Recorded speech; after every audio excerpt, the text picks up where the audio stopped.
Pithapuram area ఆసుపత్రి అభివృద్ధి committee సభ్యునిగా టీడీపీకి చెందిన మాజీ కౌన్సిలర్ వేణం సురేష్ ప్రమాణ స్వీకారం చేశారు. పిఠాపురం ఏరియా ఆసుపత్రి సూపరింటెండెంట్ డాక్టర్ సుజాత సమక్షంలో జరిగిన ఈ కార్యక్రమానికి టీడీపీ నాయకులు హాజరయ్యారు.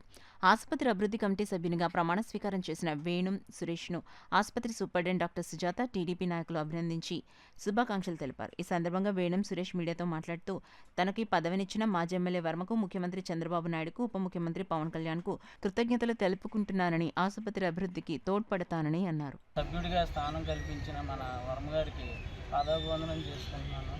అలాగే గతంలో మన వర్మ గారు వెయిటింగ్ హాలు ఇక్కడ పందులు తొలుతుంది ఫస్ట్లో, అలాగే ఆయన వచ్చిన తర్వాత వెయిటింగ్ హాల్ కూడా నిర్మించారు. 30 పడకల ఆసుపత్రి కూడా ఆయన ఎమ్మెల్యేగా ఉండగానే జరిగింది.